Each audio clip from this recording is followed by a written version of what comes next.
Оройн үзэгчдээ TV7 телевизийн мэдээллийн хөтөлбөр эхлэх бэлэн боллоо. Мэдээ бол баримт бид баримтыг баталгаажуулсан өнөөдрийн мэдээллийн хөтөлбөр. Байгаль орчин ажил жуулчлалын шинэ сайдаар шудраг өрсөлдөө хэрэглэгчдийн төлөөх газрын дарга Батэрднийг томиллоо. Бүгд найрамдах Солонгос улс, Кувейт, Швейцарын холбооны улсад суух элчин сайдуудыг томилсон байна. Ачаа барааны тээврийн үнд буурч эхэлжээ. Тэтгэврийн доод хэмжээг энэ жил багтаанд 500 мянган төгрөг болохыг шаардсан байна. Сангийн сайд хүүхдийн мөнгийг зогсоовол тэтгэвэр нэмэх боломжтой гэсэн байна. Ломбардууд зээлийн хүүгээ дураараа нэмэх боломжгүй болно. Тэрбум мод тарих үндэсний хөдөлгөөн мод үржүүлэгчдийн оролцоо сэдвэд хэлэлцүүлэг болсон байна. Зүүн бүсийн газар хөдлөлтийн газрын тосны үйл ажиллагаатай холбоотой байж магадгүй.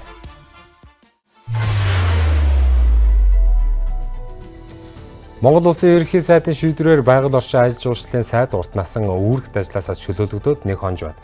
Тэгвэл түүний суудлыг залгах дараагийн шинэ сайдаар шудраг өрсөлдөө хэрэглэгчийн төлөө газрын дарга Батэрднийг томилохоор гишүүд санал оруулсан байдаг. Өнөөдөр Монгол Улсын ерөнхийлөгч Хүрэлцүүх шинэ сайдыг хүлээн авч уулзсан байна.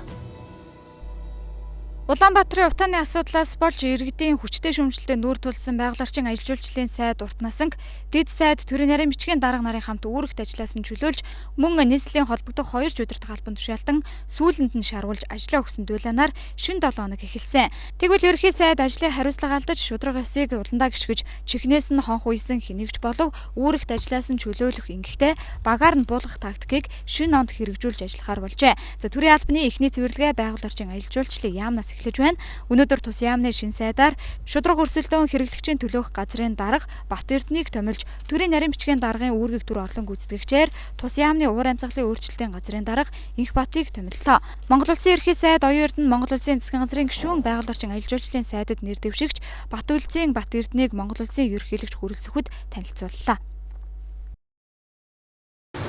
За тэгээд одоо ажлын хариуцлага алдсан гэсэн үндслээр одоо батлаа байгаль орчны сайд одоо ерөнхий сайд ахсуулсан байна. Монгол Улсын ерөнхий сайд засгийн газрын өөрсдийнх нь одоо бүрэн эрхийн асуудал. Хамгийн гол нь одоо шинэ томилогдсон сайд одоо сайн ажиллах хэрэгтэй мэдэгдэнэ. Энэ жил бол одоо үнэхээр утааны асуудалтай бол хариуцлагагүй хандсан. Шахмал түлшний бүх хил материалууд дотооддоо байж байгаа шүү дээ. Дотоодоосоо бэлтгэж байгаа. Тэгээ энэ бол одоо сахилга хариуцлага алдсан.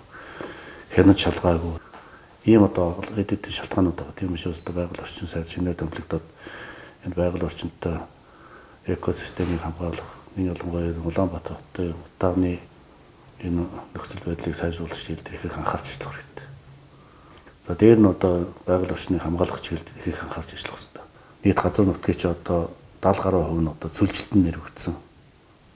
Дээр нь одоо энэ хөсгөл далай болон бусад гол мөрнүүдийг хамгаалах, улаг шандуудыг хамгаалах энэ чиглэлд одоо шинээр томилогдох засгийн газрын гишүүн бол одоо маш их анхаарал тавьж ажиллах хэрэгтэй. Тэднэ.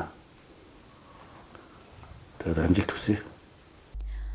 Үүний дараа Монгол Улсын ерөнхий сайд оюун эрдэнэ захирамж гаргаж байгаль орчин ажил жуулчлалын сайдаар Бат улсын Батэрднийг томиллоо. Ерөнхий сайд засгийн газрын гишүүнийг томилох тухай захирамжид гарын үсэг зурж гарт болсон байна. Бат улсын Батэрдэн 1977 онд Улаанбаатар хотод төрсөн. 1996 онд нийслэлийн 77 дугаар сургууль, 1999-2010 онд Улаанбаатар их сургуулийг тус төгссөн. Түүх судлал Солонгос хэлний орчуулагч мэргэжилтэй. Түүхийн ухааны магистрийн зэрэгтэй. 2015 онд мэргэжлийн хэлтийн ерхий газрын дэд даргаыг төр орлон гүйцэтгэгчээр томилогдож байсан. Харин 2018 онд засгийн газрын хэрэг эрхлэх газрын дэд даргаар ажиллаж байжээ. Тэрээр 1999 онд Улаанбаатар их сургуулийг түүх судлаач мэргэжлээр төгссөн байна.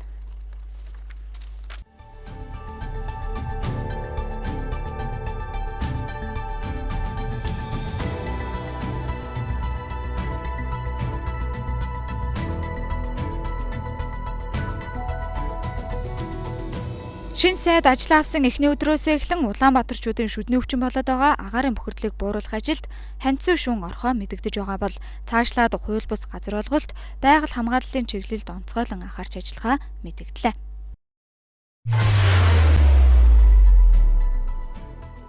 Дараагийн мэдээ улсын хурлын өнөөдрийн Хуралдаанаар хоёр улсад суугаа онц бөгөөд бүрийн эрхэд элчин сайдыг эргүүлэн татаж оронд нь суух элчин сайд нарыг томилсон байна. Тодорхойлбол бүгд найрамдах Солонгос улсад суух онц бөгөөд бүрийн эрхэд элчин сайдаар Саран тогос, Кувейт улсад суух элчин сайдаар Сэргэлэн, Швейцарын холбооны улсад суух элчин сайдаар Гэрэлмаа нарыг тус томилгоруулсан байна. Монгол улсаас Кувейт улсад суугаа онц бөгөөд бүрэн эрхэд элчин сайд зоригтын чин түшгийг игүүлэн татаж, Монгол улсаас Кувейт улсад суух онц бөгөөд бүрэн эрхэд элчин сайдаар Пүрвийн Сэргэлэнг томиллоо. Сэргэлэн Монголын морин спорт уяажтай холбооны ерхий наримчгийн дараагаар ажиллаж байх үедээ Монголын морийг генээс бүртгүүлэх, Морьтон Монгол ба морины уралдааныг Азийн болон Дэлхийн морины холбоонд бүртгүүлэх ажлыг зохион байгуулж байсан байна. За тэгвэл түүний товч намтрыг танилцуулж байна.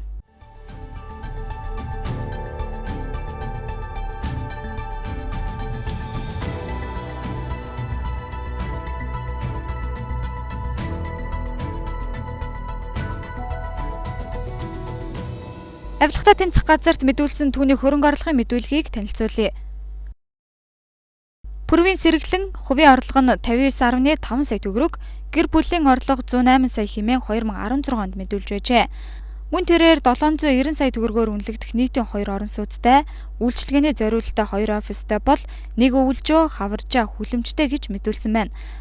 Lexus 570 маркийн 1 автомашинтай, Toyota мөн Land Cruiser 200 маркийн автомашинтай, нийслэлийн алдарт уяач цолтой тэрээр 2016 онд 495 сая төгрөгөөр үнэлэгдэх 576 тонны ядуу 250 хоньтой гэж мэдүүлжээ. Харин үйл хөдлөлийн хувьд 16 мянган метр квадрат эзэмшил газартай 172 сая төгрөгөөр үнэлэгдэх урлаг соёлын түүхийн үнэт эдлэлтэй. Хадгаламжиндаа 123 сая төгрөгтэй бол зээл байхгүй, харин бусдаас 20 сая төгрөгийн авлагатай гэжээ. Хөрөнгө оруулалтын хувьд Mongols.com компани хувьцааг эзэмшдэг гэж мэдүүлсэн байна. Дараагийн эрхэм болох Швейцарын холбооны улсад суух элчин сайдаар ажиллах Даваа Сүрэнгийн Гэрэлмаа. Тэрээр Швейцарын холбооны улсад суух онц бөгөөд бүрэн эрхэд элчин сайд Гэрэлмаа одоогоор гадаад харилцааны яамны олон талт хамтын ажиллагааны газрын захирлын албан тушаалтай. Тэрээр олон жил гадаад харилцааны яамд ажиллаж байгаа Франц, Англи, Орос хэлтэй юм байна. Элчин сайд Гэрэлмаагийн товч намтрыг танилцуулъя.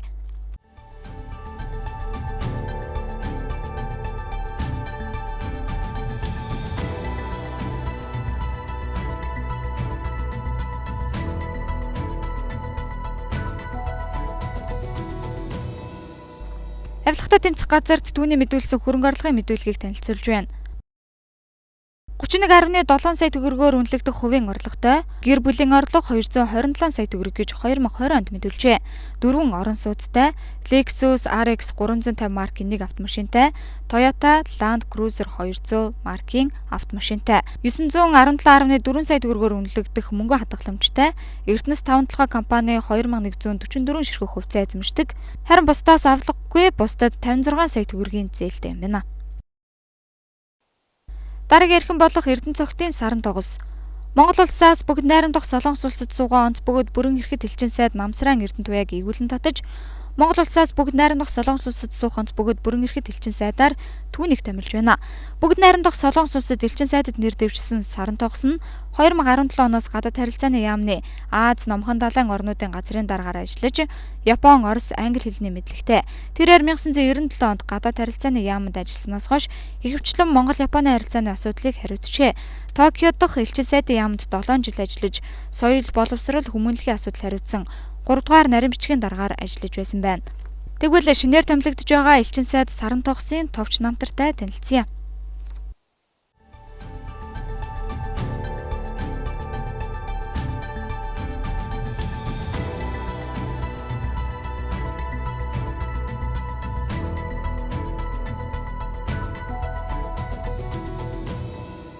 Авилгатай тэмцэх газарт түүний мэдүүлсэн хөрөнгө оруулалтын мэдүүлгийг танилцуулж байна.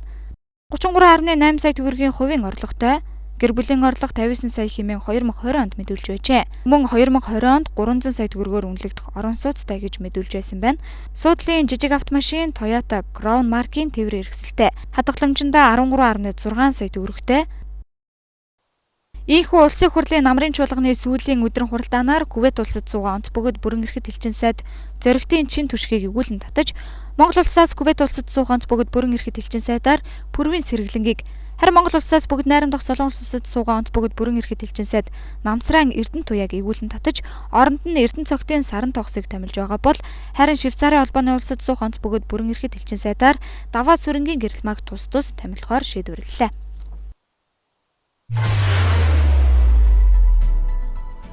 Монгол улсын шадар сайдаар ахлуулсан ажлын хэсэг 90 замын үд бонд дээр энэ сарын 11-ний өдрөөс эхлэн ажиллаж байна. Ачаа барааны эргэлтийг сайжруулах тээврийн үүнд хяналт тавих ажлыг эхлээд байгаа. Тэгвэл хилийн шугамдах тэгцэгээс замын үүдийн гайлын хяналтын бүс хүртэл тээвэрлэлийг улс хариуцаж эхэлсэн. Үүнтэй холбогдуулан тээврийн зардал буурч байгаа гэдгийг албаныхан мэдээлсэн байна. Коронавирус талбараас шалтгаалж авто замын хилэн бомт үйл ажиллагааг 10 дугаар сарын 13-наас зогсоосон. Харин 11 дугаар сарын сүүлээр шингэлэг тээврээр хийх боломжтойг бүгд найрамдах Хятад улсын талаас мэдэгдээд байсан юм. Тэгвэл шингэлэг тээврийг хийж эхэлснээс хойш 7 хоног байна. Монгол улсын шадар сайд 90 замын үүдэд гацсан ачаа тээврийн урсгалыг сайжруулах, тээврийн үнийн өсөлтийг зохицуулах ч үүрэг бүхий ажлын хэсгийг ахлан ажиллаж байгаа юм а. Тэгвэл шадар сайдаас өгсөн үүргийн дагуу холбогдох албаны хүмүүс 7 хоног бүрийн мигмар Баасан гарагт бомбуудын талаар мэдээлэл тогтмол өгч байгаар болж байна. За энэ удаад шингэлэг тээврийн урсгал хүнтэй холбоотой мэдээллийг өглөө. Тодорхойлбол энэ сарын 11-нд шингэлэг тээвэр эхэлсэн байдаг. Анх 20 гаруй шингэлэг оруулж байсан бол сүүлийн өдрүүдэд 65-аас 69 болж өссөн гэдгийг хэлж байна. Хилийн тэгцэгээс логистикийн төв хүртэл хилийн цэргийн албаныхан тээвэрлэж, тээврийн зардлыг улсаас хариуцж байгаа юм. Харин замын үдээс Улаанбаатар хүртэлх тээврийг аж ахуйн нэг жиргэд өөрсдөө хариуцах учраас тээврийн зардал одоогоор 3.5 сая төгрөг болж буурсан гэдгийг мэдээллээ. За тээвэрлэлтийн үнийн хувьд бол замын үдээс Улаанбаатар хүртэлх тээвэрлэлтийн үн 3-аас 3 сая 500 мянган төгрөгийн үн ханштай болж нэлээд буурч ирсэн. За энэ талаар бас манай холбогдох хүмүүсээс мэдээлэл өгөх бах. За энэ үн маань бол ер нь хуучин үн рүүгээ бол нэлээд дөхөж очихсан юм зохион байгуулалтын бас үр дүн ингэж харагдаж байгаа маа. Түүнчлэн 90-ээс замын үд хүртэл дааз хэтрүүлэн тээвэрлдэг байсан 70-аас 80 тонн ачааг одоо 3-аас 4 чиглэгт хуваан тээвэрлэж байгаа гэдгийг хэлж байна. Өмнө нь буюу хэвийн нөхцөлд 90-ээс замын үд бомбд хүртэл дааз хэтрүүлж байсан 70-аас 80 тонн ачаагаар тээвэрлэлт гүйцэтгэдэг байжээ. Харин замын үдээс Улаанбаатар болон бусад орон нутгийн чиглэлд стандартын дагуу 25 тонн ачаатай тээвэрлэлтийг гүйцэтгэдэг байсан гэж ярьж байгаа юм а. За шадар сайдаар ахлуулсан ажлын хэсэг маань бол зөвхөн замын үд бонд гэхгүй бүх бондоор импортын ачаа тээвэр, экспортын ачаа тээврийг нэмэгдүүлэх чиглэлээр бол ажиллаж байгаа. За үүнтэй зөвхөн мэдээлэл одоо ажиллаж байгаа гашуун сухат ганц модны бомбтоор бол бараа материал бас цөөн хэмжээгээр орж ирж байгаа. За ерөнхийдөө бол хятад тавьж байгаа гол шаардлага нь Монгол улс ковидын нөхцөлийг бууруулаа, хяналтандаа аваад гэдэг шаардлага тавьж байгаа шүү дээ. За энэ ковидын нөхцөл буураад цаг сайхан таатай болох юм бол ажил бомбтоор бол импортын ачаа бараа бүтээгдэхүүнд оруулахад бид бол дэмжиж ажиллаж байгаа. Одоо бол ковидын нөхцлөөс шалтгаалаад тооны хязгаарлалт тавиад явчихж байгаа учраас асуудал байна.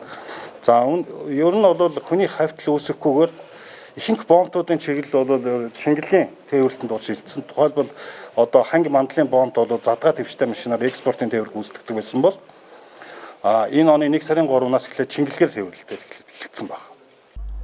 Тэгвэл богны тээвэр буюу хилийн тэгцэгээс замын үдийн логистикийн бүс хүртэл нарийн дэг журамтай халдвар хамгааллын бүс бий болгож төрөөс ачаа тээвэрлэлтийг зохицуулж байна. Ингэхдээ автомашинуудын паркийг сонгон шалгарсан 3 компаниас бүрдүүлсэн бол замын үдэд бүртгэлтэй байсан 5,000 гаруй компаниас аваагүй гэдгийг мэдэгдлээ. Мэдээллийн хөтөлбөр үргэлж байна. Зарим мэдээллийг хураан гол өргөе. Ийм эмнэлгийн хэрэгслийн хяналт зохицуулалтын газрын эрүүл мэндийн яам, зам тээврийн хөгжлийн яам болон Монголын иргэний агаарын тээвэр төрөмжт улсад компани хамтран коронавирус талбарын үед эмнэлгийн тусламж үйлчилгээнд хэрэглэгдэх ийм эмнэлгийн хэрэгсэл түүхийдийг яаралаа татан авах ажлыг өчигдөр зохион байгуулжээ. Энэ ажлыг хүрээд нийт 26.4 тонн ачааг бүгд найрамдын Хятад улсаас тусгай үргийн нислэгээр татан авсан байна. Мөн 1-р сарын 30-ны өдөр бүгд найрамд Солонгос улсаас нэн шаардлагатай ийм эмнэлгийн хэрэгсэл түүний түүхийдийг татан авахар төлөвлөсөн байна. Монгол улсын хүн амын тоо 3.4 сая болж өссөнийг үндэсний статистикийн орноос танилцуулсан. Тэгвэл 2.4 сая хүн буюу нийт хүн амын 74% нь нийгмийн халамжийн сангаас 2 их 80 төгрөгийн тэтгэвэр, тэтгэмж тусламж үйлчилгээ хөнгөлөлтөө эдэлсэн байна. Халамж хүртсэн хүний тоо хэдийгээр 2020 оныхоос 93,000 гаруй буурсан ч олгосон мөнгөний хэмжээ 390 тэрбум төгрөгөөр өссөн байна. Өмнөх онтой харьцуулахад хүүхдийн мөнгөнд тэтгэмж авсан тэгээс 18 хүртэлх насны хүүхдийн тоо 33.8 мянган гар буюу 2.8%. Олгосон тэтгэмжийн хэмжээ 402.2 тэрбум төгрөгөөр буюу 38.2%-аар нэмэгдсэн байна. Өнгөрсөн хоногт коронавирус халдварын улмаас эмчилгээнд орсон хүний тоо 3221-ээр өслөө. Тодорхойлол өчигдөр халдварын улмаас гэрийн эмчилгээнд 2559 хүн, эмнэлэгт 662 хүн хэвтэн эмчлүүлж байна. Одоогоор нийт 44439 хүн уг өвчний улмаас эмчлүүлж байгаа юм. Үүнээс 36229 хүн өрхийн эмчилгээний хяналтанд гэртээ тусгаарлагдан эмчлүүлж байгаа бол 8210 хүн эмнэлэгт хэвтэн эмчлүүлж байна. Эмнэлэгт байгаа иргэдийн 31.1%-ийнх нь биеийн байдал хөнгөн байгаа бол 68.8% нь хүндөвтөр хүнд маш хүнд гэсэн онцтой байгаа юм а. Засгийн газраас улсын төсөвт тодтгол хийж 2 дугаар сарын 1-ээс тэтгэврийн хэмжээг нэмэхийг Монголын Ахмадын холбоо, Монголын үйлдвэрчдийн эвлэлийн холбоо шаардсан байна. Мөн 2016 оноос өмнө тэтгэвэр тогтоогдсон хүмүүсийн тэтгэвэр зөрүүтэй байгаа явдлыг 2022 оноос 2023 онд үе шаттайгаар арилгахыг шаардсан юм байна. Хамгийн сүүлд 2019 онд тэтгэврийн доод хэмжээ 350 мянган төгрөг болгож байсан. Үүнээс хойш 25 мянган төгрөгөөр нэмснээс өөрөөр тэтгэвэр нэмсэнгүй. Ахмадуудын дэвчээр нэгэнт тасарсан байна. 2021 онд шатахуун өргөн хэрэглээний бараа бүтээгдэхүүний үн их нэмэгдсэн. Үүнтэй холбоотойгоор Ахмадуудын өдөр тутам хэрэгэлдэг талхтараа будааны үн огцом өснөөр туйлдаа хүрч байгааг Монголын Ахмадын холбооны ерөнхийлөгч хэлж байна. 2 жилээс өмнөх жилүүдэд тэтгэврийг яаж нэмжсэнийг мэдж байгаа. 20 мянган төгрөг, 25 мянган төгрөг гэж одоо хатуу тогтоосон хэмжээгээр багаагаар нэмэгдүүлээд энэ маань бол тэр зөрүүг арилгахад ямар ч нөлөөгүй. Зөвхөн одоо тухайн оны инфляцийн төвшөнтэй уялдуулаад тэтгэврийг нэг 8-аас 10 орчим хувиар нэмэгдүүлж ирсэн. Ийм хэд удааг нэмэлт бий. За энэ маань мэдээж одоо тэр тэтгэврийн зөрүүг арилгах хэмжээнд бол одоо хүрч шийдвэр гарч чадаагүй гэдгийг одоо хэлэх хэрэгтэй. 2016 оноос өмнө тэтгэврийн тогтоогдсон хүмүүсийн тэтгэвэр зөрүүтэй байгаа. 1990 оных нь бүр өндөр зөрүүтэй байдаг. Өөрөөр хэлбэл өнөөдөр багшаар ажиллаж байгаа хүмүүс 800 мянгаас 1 сая төгрөгийн тэтгэвэр тогтоолгож байхад адилхан багшаар ажиллаж байгаад 10 жилийн өмнө тэтгэврт гарсан хүн 350 мянгаас 500 мянган төгрөгийн тэтгэвэр авч байна.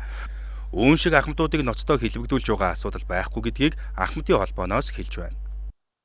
Тэгэхээр баримжаа тодлого 150-аас одоо хамгийн бага нь одоо 100 мянга. Тэгээд 100-тай 200 мянган төгрөгийн зөрүү байж наазах. Адилхан багш 10 жилийн өмнө тэтгэврт гарсан багш, цэвэрлэгч, эмч. Өөрөөр хэлбэл 10-15 жилийн өмнө тэтгэврт тогтоогдсон эмч багш нар өнөөгийн багш эмч нараас 200-300 мянган төгрөгийн тэтгэврээр баг тэтгэвэр авч ирсэн. Тэгэхээр энэ үнийг одоо шудраг хуваарлт. Энэ үнийг одоо Ахмадуудыг хэлмэгдүүлж байгаа.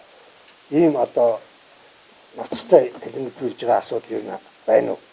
Монголын Ахмадуудын 80% нь тэтгэврийн мөнгө гэж 350 мянган төгрөг авч байгаа нэмэгдэлтэй явдал. Тиймээс тэтгэврийг нэмэх хэрэгтэй. Ахмадууд тэтгэвртээ гараад шууд ядуур руу орж байна. Ийм байж болохгүй гэдгийг Монголын үйлдвэрчдийн холбооноос мэдэгдлээ. Ахмадын тэтгэврүүдийг бол доор хаяж одоо бид зөвхөн одоо энэ жилдээ багтаагаад 500 мянган төгрөг болгоо. Ер нь бол доор хаяж.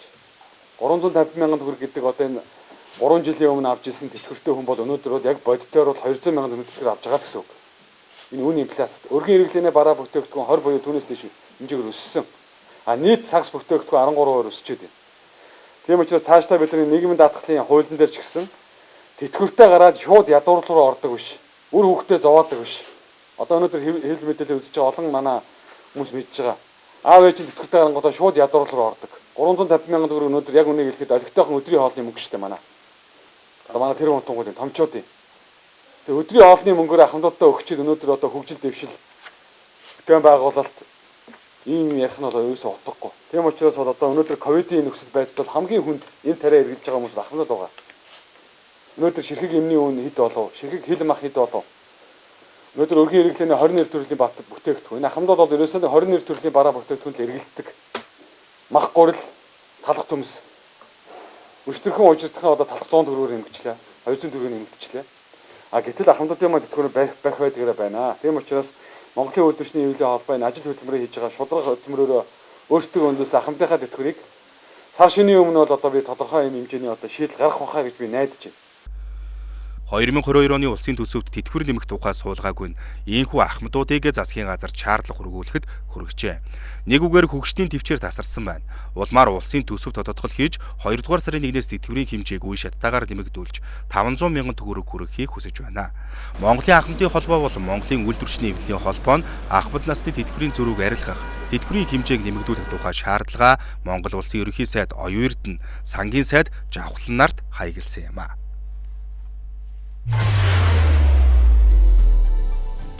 Одоо орон геофизикийн хүрээлэнгийн эрдэмтэд газрын тосны олборлтын улмаас Монгол орны зүүн бүсэд газар хөдлөлт идэвхжсэн байж магадгүй гэж үзэж байна. Учир нь Дорнод аймагт энэ онд 5 өнгөрсөн онд 10 удаа хүчтэй газар хөдлсөн бүгд газрын тосны олборлтын талбайтай болсон байна. Энэ онд манай улсад хэд хэдэн удаа хүчтэй газар хөдлөлт болсон. Тэдний зарим нь гаж шинжтэй байгааг шинжилгээ ухааны академийн одон орон геофизикийн хүрээлэнгээс мэдэгдэж байсан. Доктор Үлзийбат Дорнод аймгийн Матад халах гол суманд гарч буй газар хөдлөлтийн идэвхжлийг судалсан. Дээрх сумдад өнгөрсөн онд 10 удаа газар хөдлөжээ. Хамгийн хүчтэй нь 5 орчим баал байсан байна. Хамгийн гол нь газар хөдлөсөн байршлыг нь харахад дандаа газрын тосны олборлтын талбайд болж байжээ. Эрдэмтдийн хувьд зүүн бүсийн газар хөдлөлтийг газрын тосны олборлолтой холбоотой гэж үзэх хэд хэдэн шалтгаан байгаа юм а. Тэгэхээр ингээд ойрхон хугацаанд газар хөдлөлтөд нэгдэг маань өөрөө бас яг нэг асуудал болж үүсэж байгаа юм байна тий. Тийм бай. За нэгдүгээр шалтгаан энэ, хоёрдугаар шалтгаан нөгөө газар хөдлөлтөд байгаа байршлууд маань дандаа газрын тостой ингээд тосны ашиг нэг олборлтын талбайд нь болж байгаа шүү дээ. Ингээд хоёр дахь нөхцөл нь гараад ирж байгаа байхгүй юу. Тэгээ гурав дахь нөхцөл нь бол мэдээж тэнд одоо газрын тос идэвхтэй ашиглагдаж байгаа байхгүй юу. Тэгээд дэлхийн түүхэнд одоо энэ одоо дээр одоо болж байсан одоо 1970-аад 80-аад онд одоо ч гэсэн энэ Америк эдэрт болж байгаа энэ хүний үйл ажиллагаатай холбоотой газар хөдлөлт бас нэлээд ажиглагдсан байна байдгийг дэлхийд. Дорнод аймагт газрын тосны олборлолт гэдэг Петрошайна Тачин Тамсаг компани 2019 онд газрын гүн рүү ус шахах технологиг идэвхжүүлсэн юм байна.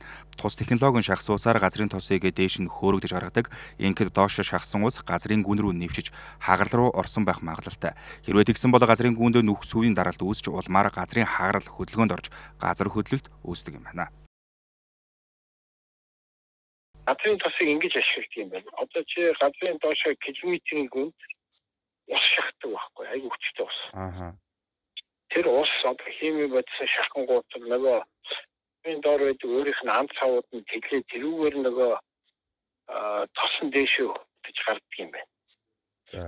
Тэгээд ер нь ус шахна гэдэг маань өөр чи нэг нөхрөө ус шахаад ингээд шахаад явахлаар юу яадаг байхгүй тийм хөдөлгөөн үүсдэг. Тийм л нөхцөл болж байна гэсэн үг шүү дээ. Тэр мэгний нарийн судал гэсэн үг байхгүй дараа. Манай улсын зүүн өмнөд бүсэд болсон газар хөдлөлтүүд газрын тосны бүсэд хамаардаг. Тус бүсэд үйл ажиллагаа явуулдаг бүгд найрамд хятад улсын олборлагч компаниудаас ямар технологиор хэдий хэмжээний ус ашиглан газрын тос олборлож байгааг судалж үзээд дээрх нүгэлтэнд эрдэмтэд хүрсэн байна. Ерөн дэлхийд газрын тос хий олборлолтоос болж газар хөдлөлтийн идэвхтэй бүс болсон хэд хэдэн жишээ байдаг юм байна. Одоогоор судалгааны ажил үргэлжилж байна. Цагуурын байгууллагаас ирүүлсэн мэдээллээр 1-р сарын 10-ны байдлаар нийт нутгийн 50 орчим хувьд цастай байна.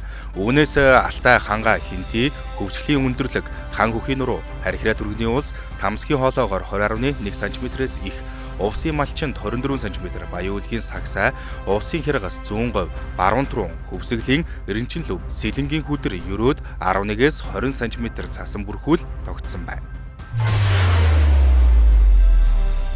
Монгол улсын авилга үндэсний хэмжээнээс хайлж гадаад улсын банк санхүүгийн байгууллага төрийн болон хувийн хөвшил оролцох нь улам бүр нэмэгдэж байна. Монгол улс иргэн эрүүгийн хэрэгт эргэцүүн харилцан тусалцаа үзүүлэх, гэмдэтгээд шилжүүлэх, ялтан шилжүүлэх тухай 36 дугаар гэрээг 20 орчим улс оронтой байгуулсан бөгөөд авилгын эсрэг нэгдсэн үндэсний байгууллагын конвенцийн хүрээнд авилга тэмцэх газраас гадаад улсын эрх бүхий байгууллагатай үр дүнтэй хамтран ажиллаж, ялангуяа гадаад улсаас хөрөнгө буцаах, мэдээлэл солилцох чиглэлээр 2021 онд гадаадын 4 улсаас 20 тэрбум төгрөгийн хууль бус хөрөнгийг буцаан авчирсан байна. Нийслэлийн онцгой комисс нь коронавирус талбарын хариу арга хэмжээг нийслэлийн хэмжээнд зохион байгуулахдаа нийтэд чиглэсэн хариу арга хэмжээ, тандалт, тусламж үйлчилгээ дархлаажуулалт гэсэн 3 чиглэлийг баримтлан ажиллаж байгаа талаар танилцууллаа. Халдварын даргалт нэмэгдэж эмнэлгийн ачаал ихссэн учраас цагаан сарын баярыг цахимаар тэмдэглэх, хурал цуглаан цайлах, сургалт зэрэг олон нийтийн арга хэмжээг 2 дугаар сарыг дуустал цахимаар зохион байгуулах, худалдаа үйлчилгээний байгууллагууд нэмэлт тунд хамрагдсан иргэдэд үйлчлэх дархлаажуулалтын төр цэгийн тоог нэмэгдүүлэх асуудлыг улсын онцгой комиссийн хэмжээнд хэлэлцэн шийдвэрлэх хүсэлтийг нийслэлийн онцгой комиссоос тавьсан байна. Улсын онцгой комиссийн зүгээс шуурхай штабын үйл ажиллагаагаа жигдэрч омикрон хувилбарын тандалт хариу арга хэмжээг зөв хувилбар оновчтой арга хэрэгслүүдээр шуурхай авч ажиллаж байгааг дурдаад нийгэмд чиглэсэн ард иргэдэд хандсан олон чухал ажлыг шуурхай зохион байгуулахад дэмжлэг үзүүлэхээ илэрхийлсэн байна. Одоо та бүхэндээ үргэлжлүүлэн орчуулагч Таамж Баяруудын бэлтгэсэн гадаад мэдээг хүргэе.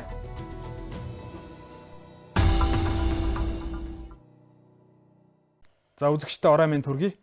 За номхон талаад галтуулын дэлбэрэлт болсонтой холбоотой Япон, Америкийн нэгдсэн улс, Төв Америк болоод Өмнөд Америкийн номхон талын иргэн улсууд, Шинэ Зеланд болоод Австрали улсуудын хувьд хүчтэй цунами болж магадгүй гэж бол урьдчилан сэргийлж өндөр нөхцөл байдал бол өнгөрөх өдрүүдэд ажилласан.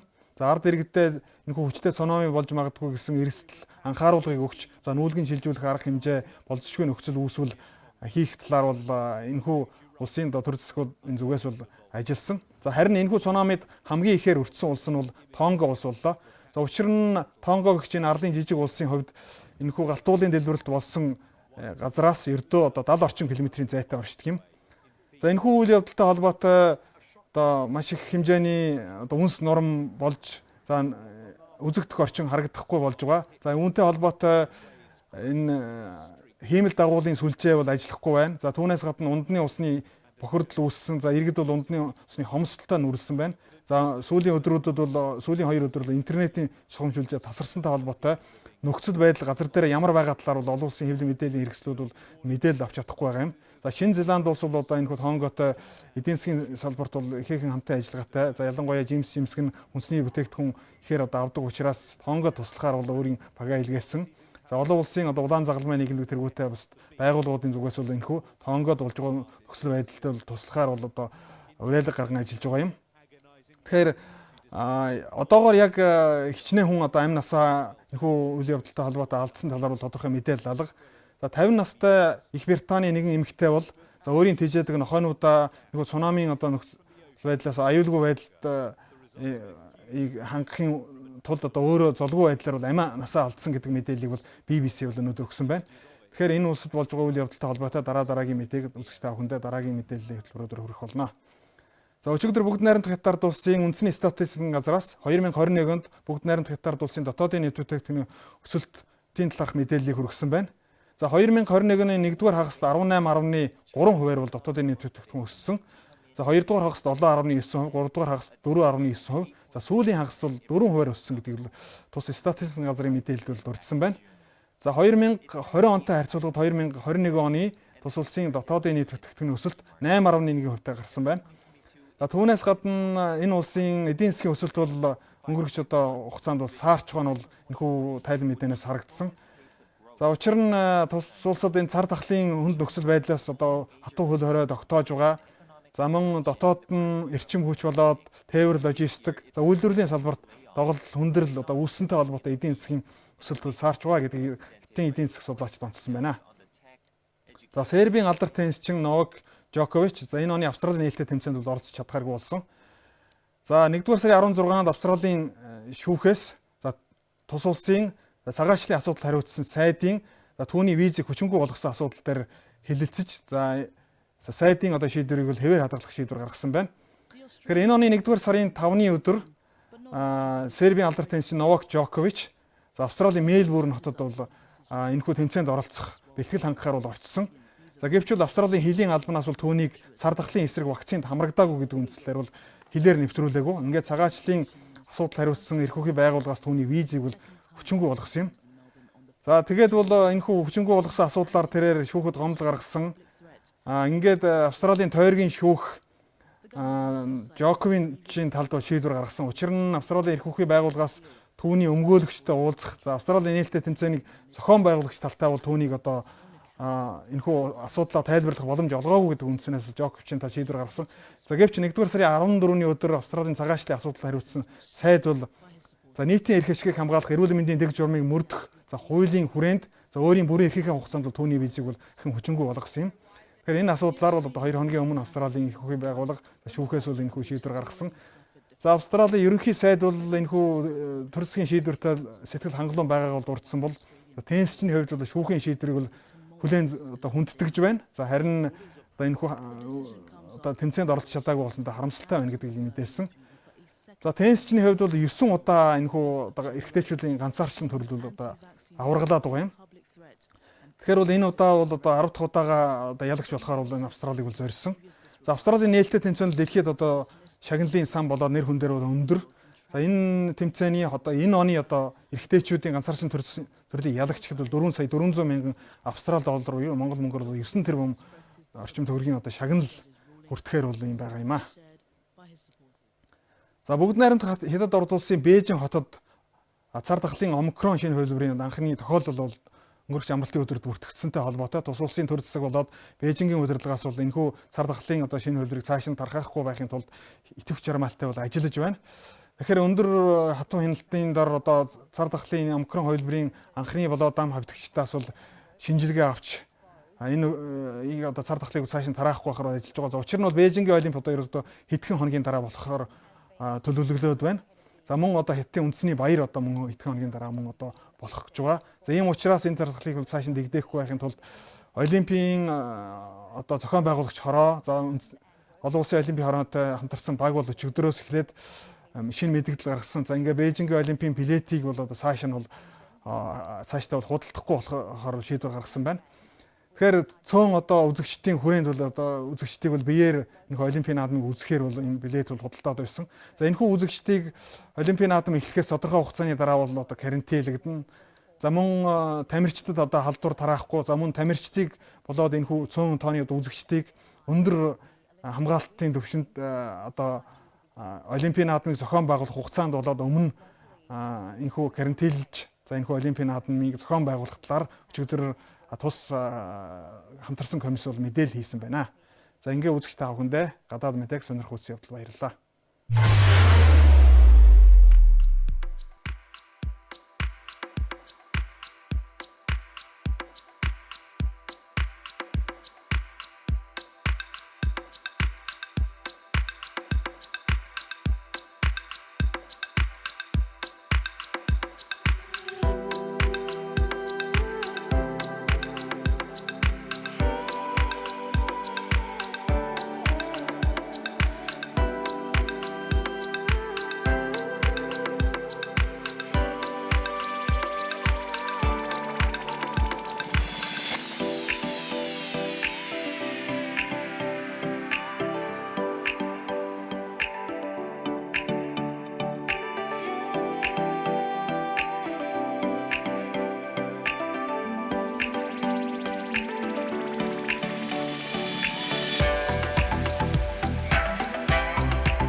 ТV7 телевизийн орон мэдээлэл хөтөлбөр энд хүрээд өндөрлөө. Оройг сайхан өнгөрүүлээрэй.